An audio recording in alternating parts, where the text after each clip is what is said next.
Good morning students. Jyoti public senior secondary school online classes में आप सभी लोगों का बहुत बहुत स्वागत है। क्लास 6 का जो चैप्टर चल रहा था हम लोगों का पंचायती राज से रिलेटेड, उसका आज सेकंड लास्ट पार्ट आप लोगों के सामने उपस्थित है। अब हम आज पढ़ेंगे जिला परिषद के निर्णयों किस प्रकार से लिए जाते हैं और किस प्रकार से इसकी संरचना होती है, इस विषय के बारे में। तो आइए करते हैं शुरुआत। कि जैसे जिला परिषद के आपको बता दिया गया था किस प्रकार से इसकी संरचना होती है, आज हम बताएंगे जिला परिषद के कार्य क्या होते हैं। कि decision making and functions of the जिला परिषद, कि जिला परिषद के फंक्शंस यानी कि जिला परिषद के कार्य, कि जिला परिषद कौन से कार्य करती है और साथ में ही डिसीजन मेकिंग किस प्रकार से निर्णय लेती है, तो इस चीज के बारे में हम लोग इस वीडियो के भीतर अध्ययन करेंगे। तो आइए करते हैं शुरुआत। कि द जिला परिषद is the apex organisation of the 3-tier system of Panchayati Raj. आप लोगों को अच्छे से ये चीज बताई गई है। पंचायती राज व्यवस्था के भीतर त्रिस्तरीय व्यवस्था को अपनाया गया है। जब बलवंत राय मेहता समिति बनाई गई थी 1956 में, तो 1956 के भीतर बलवंत राय मेहता समिति ने इस चीज़ की सिफारिश की थी कि त्रिस्तरीय व्यवस्था होनी चाहिए पंचायती राज व्यवस्था की। तो जिसमें पहले स्तर पर, सबसे निम्नतम स्तर पर या सबसे लोएस्ट लेवल के ऊपर जो थी वो थी ग्राम सभा। उसके बाद सेकंड नंबर पर जो संस्था थी उसका नाम था पंचायत समिति, और थर्ड नंबर पर जो संस्था थी उसका नाम था जिला परिषद। तो इस प्रकार से हमने देखा पंचायती राज व्यवस्था के भीतर 3 स्तर रहते हैं, यानी कि थ्री टियर सिस्टम चलता है इस पंचायती राज व्यवस्था में। तो उसका जो सर्वोच्च स्तर है, आपको अभी बताया हमने, ग्राम सभा फर्स्ट लेवल पर, सेकंड नंबर पर होती है ब्लॉक कमेटी कह सकते हैं इसे, पंचायत समिति कह सकते हैं, और थर्ड नंबर पर जो रहती है उसका नाम होता है क्या, जिला परिषद। तो ये सबसे उच्चतम संगठन माना जाता है पंचायती राज व्यवस्था का। तो यही बात यहाँ पर बताई गई है कि द जिला परिषद is the apex organisation. Apex का मतलब होता है सर्वोच्च, सबसे ऊपरी। कि जो जिला परिषद है वह इस पंचायती राज व्यवस्था जो कि त्रिस्तरीय व्यवस्था है, 3-tier सिस्टम का अर्थ होता है मतलब 3 स्तरीय व्यवस्था, त्रिस्तरीय व्यवस्था के पंचायती राज व्यवस्था के भीतर जो त्रिस्तरीय व्यवस्था मौजूद है उसकी सर्वोच्च जो संस्था होती है उसे हम कहते हैं zila parishad. Its main function is to help the village panchayat and the block samiti to coordinate their work. अब देखिए सबसे महत्वपूर्ण कार्य जो जिला परिषदों का रहता है वो क्या है, कि सबसे महत्वपूर्ण जो कार्य है वो यही है कि to help the village panchayat and block samiti. क्या करना, कि जो ब्लॉक समितियां हैं और जो विलेज पंचायत है यानी कि ग्राम पंचायतें हैं और जो हमारी ब्लॉक समितियां हैं, पंचायत समितियां हैं, उनकी हेल्प करने का कार्य जिला परिषद करती है। इसके अलावा टू कोऑर्डिनेट देयर वर्क, और साथ में ही उनके कार्यों के बीच में समन्वय बनाने का कार्य करती है, यानी कि उन सभी को यदि किसी प्रकार के विषय से या किसी प्रकार के कार्य में कोई दिक्कत आती है तो उनमें भी हेल्प करने का कार्य करती है जिला परिषद। नेक्स्ट देखते हैं कि it also gives advice to the government on the work of panchayat. साथ में जिला परिषद सबसे ऊपरी संस्था होने के कारण, यानी कि पंचायती राज व्यवस्था की सर्वोच्च संस्था होने के कारण जो जिला परिषद है वह क्या करती है कि पंचायत के कार्यों से संबंधित, यानी कि पंचायत से रिलेटेड कोई भी कार्य होता है तो उससे संबंधित कार्यों के लिए सरकार को एडवाइस देने का कार्य भी जिला परिषद करती है। आगे हम देखते हैं एंड द ब्लॉक समिति, और यदि पंचायतों के कार्य और ब्लॉक समिति से रिलेटेड यदि कोई कार्य है तो उनके बारे में, यानी कि पंचायत समिति के कार्य के बारे में और जो आपका पंचायत समिति के साथ साथ जो ब्लॉक कमेटीज हैं और पंचायतें हैं, इनसे रिलेटेड कार्यों के बारे में सरकार को एडवाइस देने का कार्य करती है, सलाह देने का कार्य करती है। आगे हम देखें कि it prepares plans for comprehensive development of the whole district. साथ में जिला परिषद पूरे जिले की अधिकारिणी संस्था होने के कारण, यानी कि पूरे जिले की अधिकारी सबसे बड़ी संस्था होने के कारण जो जिला परिषद है पूरे जिले के व्यापक विकास के लिए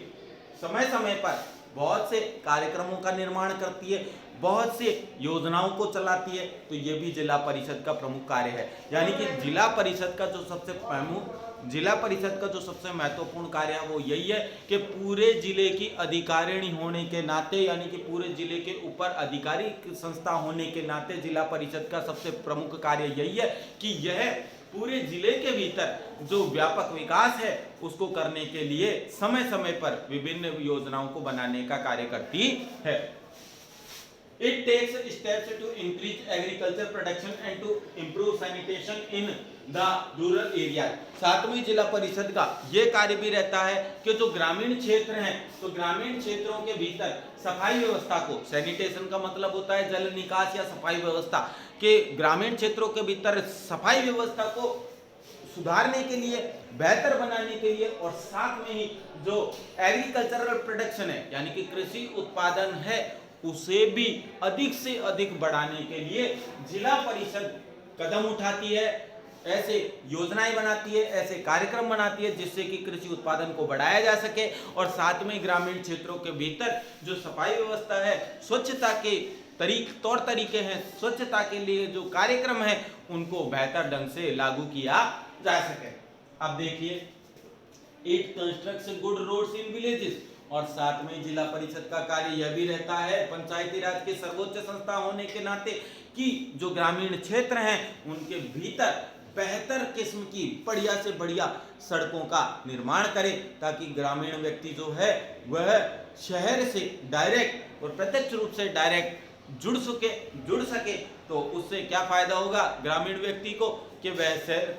दूर रहने के बावजूद भी या शहर से दूर होने के बावजूद भी डायरेक्ट शहर के संपर्क में रहेगा और उसे आवागमन के साधनों की भी कोई कमी नहीं होगी, यातायात के लिए भी उसे खराब सड़कों से नहीं गुजरना पड़ेगा और किसी भी प्रकार की जो फैसिलिटी होगी वो बहुत कम समय के भीतर आसानी से उस ग्रामीण व्यक्ति को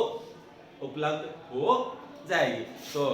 जो जिला परिषद है उसका एक मेन काम ये भी है कि ग्रामीण क्षेत्रों के भीतर क्या करती है, बढ़िया किस्म की ये सड़कों को बनाने का कार्य भी करती है। अब बात करते हैं जिला परिषद के पास में इन सभी विकास कार्यों को या ग्रामीण क्षेत्र के भीतर इन सभी विकास कार्यों को पूरा करने के लिए इनकम कहां से आती है, पैसा कहां से आता है, तो इसके बारे में हम बात करते हैं कि सोर्स ऑफ इनकम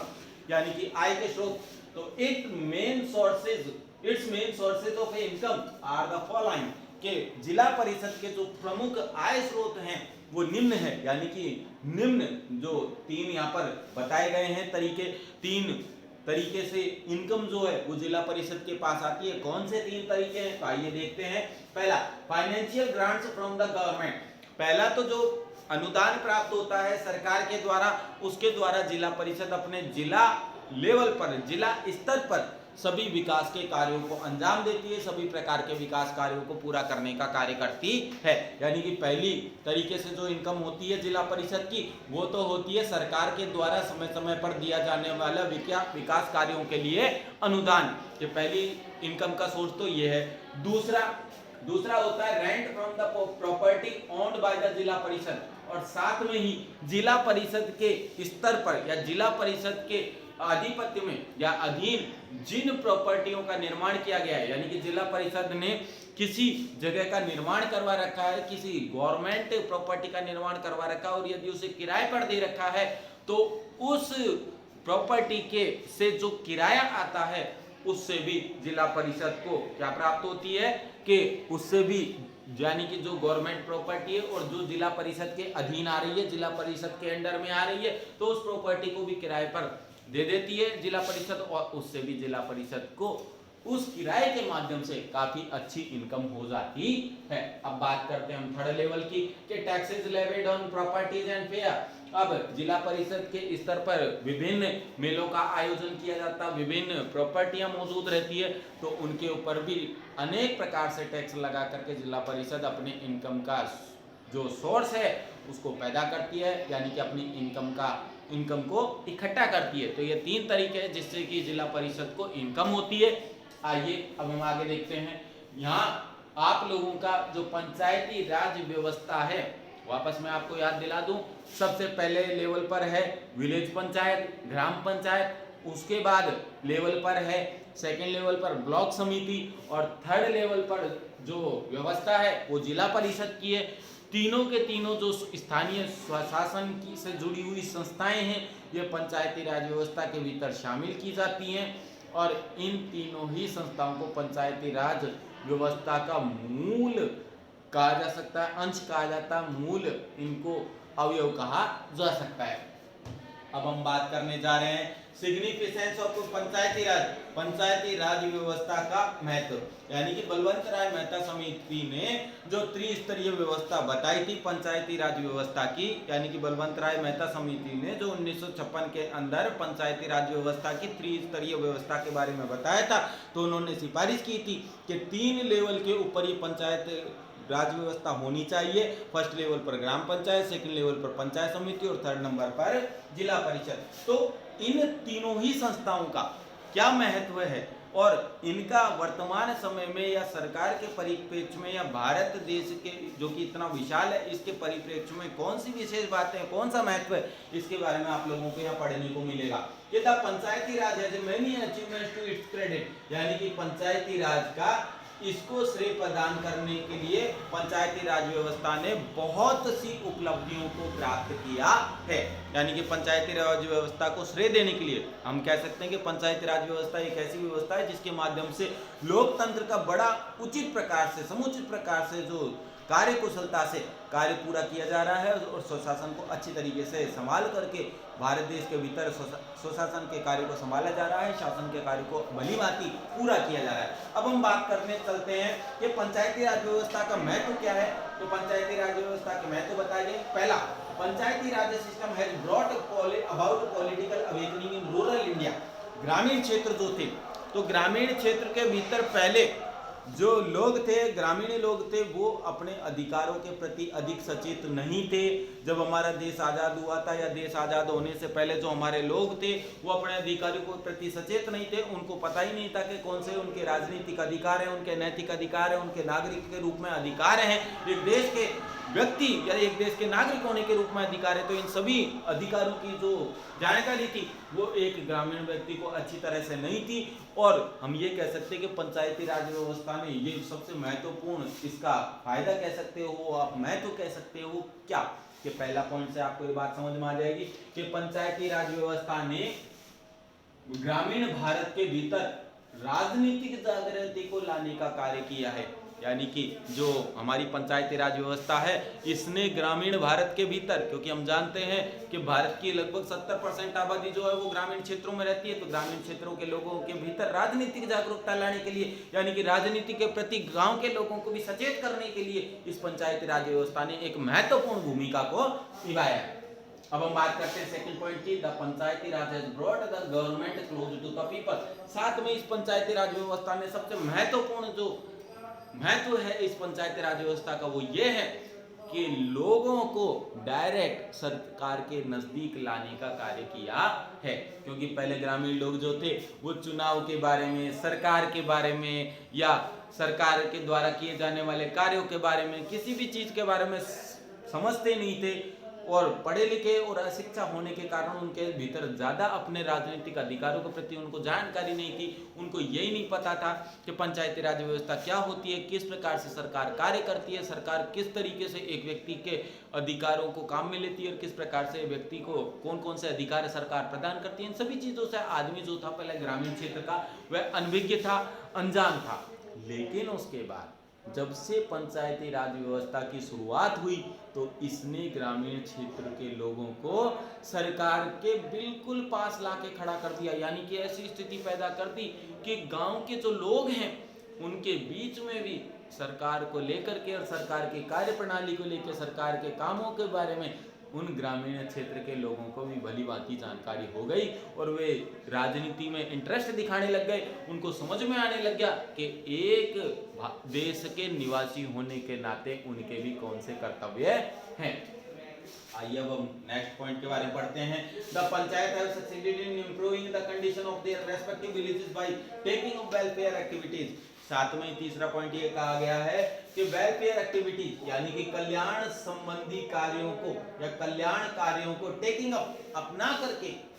पंचायत ने क्या करा है कि यहाँ कहा जा रहा है कि जो पंचायत है उसने कल्याण के कार्यों को अपना करके उनसे संबंधित गांवों के भीतर जो स्थिति है उसको सुधार करने में काफी हद तक सफलता प्राप्त की है। यानी कि जो पंचायती राज व्यवस्था है इसकी वजह से ये फायदा पहुंचा है कि ग्रामीण क्षेत्रों में यानी कि जो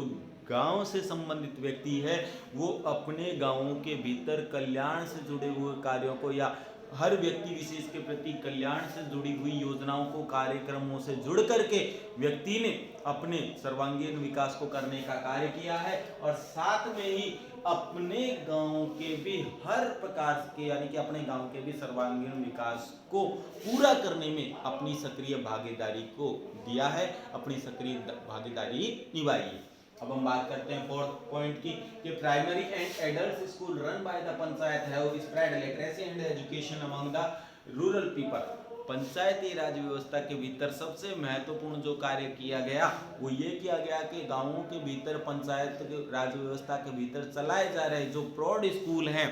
यानी कि जो वयस्क स्कूल है, वयस्कों के लिए चलाए जाने वाले स्कूल हैं और जो प्राइमरी स्कूल्स हैं तो उन स्कूलों के भीतर जो शिक्षा प्रदान की जा रही है तो उससे ग्रामीण क्षेत्रों के भीतर भी एक तो शिक्षा की रेट ज़्यादा बढ़ी और शिक्षा की रेट बढ़ी, साक्षरता की दर ज़्यादा बढ़ी और शिक्षा जो थी वो ग्रामीण क्षेत्र के लोगों को भी बड़ी आसानी से बड़ी सुगमता से प्राप्त होने लगी। यानी कि डायरेक्ट भाषा में हम ये कहें तो पंचायती राज व्यवस्था से पंचायतों के द्वारा या हर पंचायत स्तर पर जो बड़ी बड़ी स्कूलें खोली गई यानी कि एडल्ट स्कूल खोली गई, वयस्क स्कूलें खोली गई, प्रौढ़ स्कूलें खोली गई या प्राइमरी स्कूलें खोली गई तो उनके भीतर जो शिक्षा प्रदान की जा रही थी तो उससे देश की साक्षरता दर में वृद्धि हुई और साथ में ही जो ग्रामीण क्षेत्र के लोग हैं उनके भीतर भी शिक्षा का बहुत तीव्र गति से प्रसार हुआ। तो ये भी एक बहुत बड़ा महत्व कहा जा सकता है पंचायती राज व्यवस्था का। और सबसे अंतिम फायदा जो रहा वो ये कि the panchayat have succeeded in the drawing the attention of the government officials to their problem. साथ में ही ग्रामीण क्षेत्रों के भीतर उठने वाली आए दिन नई नई जो समस्याएं हैं उनसे भी सचेत कराने के लिए जो सरकारी कर्मचारी है, सरकारी अधिकारी हैं उनका ध्यान केंद्रित करने में भी पंचायती राज व्यवस्था सफल हुई है। यानी कि बड़े बड़े जो अधिकारी होते हैं सरकार से जुड़े हुए जो बड़े बड़े सरकारी अधिकारी हैं उनको अपनी गांव की समस्याओं से अवगत कराने के लिए भी पंचायती राज व्यवस्था ने एक महत्वपूर्ण भूमिका को निभाया है। यानी कि पंचायती राज व्यवस्था के कारण यह संभव हो पाया है कि किसी भी विशेष गांव से युक्त या ग्राम विशेष से युक्त या किसी भी गांव के भीतर जो कोई विशेष समस्या है या कोई बहुत बड़ी समस्या है उससे निजात दिलाने के लिए पंचायती राज व्यवस्थाओं ने या पंचायती राज व्यवस्था ने सरकारी अधिकारियों का ध्यान अपनी ओर केंद्रित किया है। तो आज हम लोगों ने पढ़ा कि जिला परिषद जो है किस प्रकार से कार्य करती है और साथ में जिला परिषद किस प्रकार से कार्य करने के कारण किस प्रकार से पंचायती राज व्यवस्था का हमारे भारत देश के स्थानीय सुशासन में महत्व है। इस सभी चीज़ों के बारे में हमने इस वीडियो के भीतर पढ़ा। तो आज के वीडियो को हम यहीं समाप्त करते हैं। नेक्स्ट वीडियो में इस चैप्टर को हम समाप्त करेंगे और फर्स्ट चैप्टर के जो क्वेश्चन आंसर है और आपके इम्पोर्टेंट जो पॉइंट आएंगे लेसन्स के वो आप लोगों को नोट डाउन कर लेने। सभी स्टूडेंट्स अपने नोट्स बनाना स्टार्ट कर दें और जो क्वेश्चन आंसर है वो आप लोगों को आपके व्हाट्सएप ग्रुप के ऊपर सेंड कर दिए जाएंगे। आप अपनी नोटबुक्स के भीतर उन क्वेश्चन आंसर को कर लें और जिन स्टूडेंटों ने अपनी बुक्स नहीं ली है तो वे विद्यालय से अपनी बुक्स को जल्दी से जल्दी प्राप्त करें ताकि उनका जो कोर्स है वो बदस्तूर जारी रह सके, लगातार निरंतर रूप से चलता रहे ताकि इस कोरोना काल की जो महामारी है उसके भीतर भी हमारी पढ़ाई किसी भी प्रकार से कोई डिस्टरबेंस ना हो। तो आज का वीडियो हम यहीं समाप्त करते हैं। थैंक यू, धन्यवाद। नेक्स्ट वीडियो में इस चैप्टर को हम समाप्त करेंगे। थैंक्स।